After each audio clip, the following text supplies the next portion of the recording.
नौकरी दी जा रही है, क्या कहेंगे? हिमाचल प्रदेश में वर्तमान सुक्खू जी की सरकार बहुत बड़ी डेंगे हाँक रही थी। प्रदेश में नौजवानों की भर्ती के सारे रास्ते बंद कर दिए।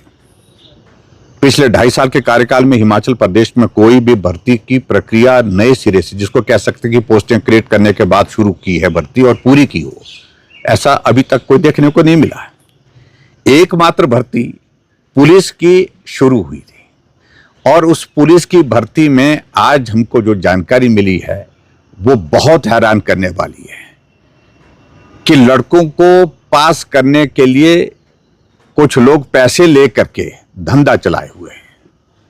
और इसमें इनकार नहीं किया जा सकता है कि ये लोग सिर्फ पैसा दे करके पेपर पास करने की बात कह रहे हैं या पेपर लीक हो गया है, उसके बाद उस पेपर को लोगों तक पहुंचाने के लिए प्रयत्न कर रहे हैं, प्रयास कर रहे हैं ताकि इनका धंधा चलता रहे।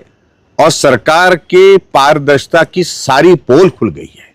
2.5 साल में एकमात्र भर्ती जिसमें लाखों रुपए लोगों से ले करके भर्ती करने की जो है, उनको पास करने की बात कही जा रही है। गिरफ्तारियां हुई है मेरी जानकारी के मुताबिक कांगड़ा जिला के अंतर्गत, और मैं इस बात को कहता हूं कि तुरंत कदम उठाना चाहिए कि ये भर्ती के लिए सिर्फ पैसा लिया जा रहा है या ये पेपर लीक हुआ है। अगर पेपर लीक हुआ है, जिसकी बहुत बड़ी प्रबल संभावना है, तुरंत प्रभाव से इस पेपर को रद्द करना चाहिए, नए सिरे से भर्ती की प्रक्रिया होनी चाहिए। और उसके साथ में यह भी कहना चाह रहा हूं कि हिमाचल प्रदेश में कांग्रेस के कार्यकाल में जो भ्रष्टाचार को संरक्षण दिया जा रहा है, ये आज से पहले कभी हिमाचल प्रदेश ने देखा नहीं है। और जो मुख्यमंत्री बार बार इस बात को कहते हैं कि पेपर बेचे जा रहे थे, लेकिन आपके सरकार में एनटीटी की भर्ती आजकल हो रही है। आपने जो एजेंसी जो आउटसोर्स की रजिस्टर की है, या तो विधायकों के नाम पर है या कांग्रेस के पदाधिकारियों के नाम पर है। कांग्रेस के नेताओं को भर्ती का आपने ठेका दिया है और वो ठेकेदार एनटीटी की भर्ती में भर्ती होने से पहले अलग से इंटरव्यू ले रहे हैं और हिसाब किताब कर रहे हैं। और मैंने पहले भी इस बात को लेकर के बड़ा स्पष्ट कहा था कि जब नर्सिंग की भर्ती हुई थी, 1.5 लाख 2 लाख रुपए मांगे गए थे उस वक्त। क्या मुख्यमंत्री को जानकारी है इस बात की? क्या कार्रवाई की आपने उस बारे में? और आज मुख्यमंत्री बार बार जाकर के इसी बात को लेकर के भ्रष्टाचार की बातें कह रहे हैं। जितना इंस्टीट्यूशनलाइज तरीके से भ्रष्टाचार वर्तमान सरकार में हिमाचल प्रदेश में मुख्यमंत्री और मुख्यमंत्री के जो नजदीक के लोगों के माध्यम से हुआ है, हर चीज का वहां पर जो है वो एक व्यवस्था खड़ी कर दी गई है कि एक्साइज का काम कौन देखेगा, कबाड़ का काम कौन देखेगा, क्रशर में जो क्रशर का काम जो है, जहां जो क्रशर के जो काम देखने वाले हैं उनकी सूची अलग से है।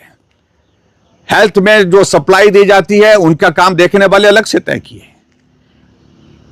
इंडस्ट्री में अलग अलग डिपार्टमेंट में काम डील करने के लिए अलग अलग तय किए हुए। ये आज से पहले हिमाचल प्रदेश में कभी नहीं देखा गया था कि हर काम के लिए आपने भ्रष्टाचार को बढ़ावा देने के लिए, अपने लोगों के लिए फायदा देने के लिए जो आपने जो एक सिस्टम खड़ा किया है, ये हिमाचल प्रदेश ने जब से हिमाचल प्रदेश बना है कभी नहीं देखा था। वर्तमान सरकार में हम इस चीज को देख रहे हैं। हर चीज का वहां पर ठिकाना है, तय किए हुए आदमी हैं और उनके जिम्मे काम लगाए गए हैं। और मैं इस बात को लेकर के मैं स्पष्ट कहना चाहता हूं, जो आउटसोर्स की जो एजेंसीज आपने की है, क्या आपको मालूम है कि हिमाचल प्रदेश में सारी की सारी एजेंसीज वो एजेंसीज है जो कांग्रेस पार्टी के पदाधिकारी, कांग्रेस पार्टी के नेता हैं और किस प्रकार से भर्ती कर रहे हैं, किस प्रकार से बैकडोर से एंट्री करा रहे हैं। इसके उदाहरण आने वाले समय में हमारे पास सारी चीजें आ रही हैं, वो आएंगी तो हम बताएंगे। लेकिन दुर्भाग्यपूर्ण स्थिति यह है कि एकमात्र भर्ती हिमाचल प्रदेश में पुलिस की जो होने जा रही थी, प्रक्रिया पूरी होने जा रही थी, उसमें लाखों रुपए दे करके पेपर पास करने के लिए गिरफ्तारियां शुरू हुई हैं।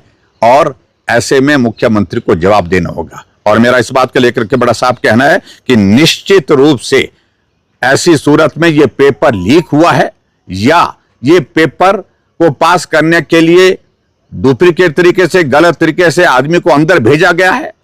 ये कौन लोग हैं? इनके खिलाफ कार्रवाई जिस प्रकार से होनी चाहिए उस कार्रवाई को करना चाहिए और मुख्यमंत्री को इस बात को लेकर के जांच बिठानी चाहिए ताकि गरीब लोग, मेहनत करने वाले हमारे बच्चे, उनका भविष्य बर्बाद ना हो।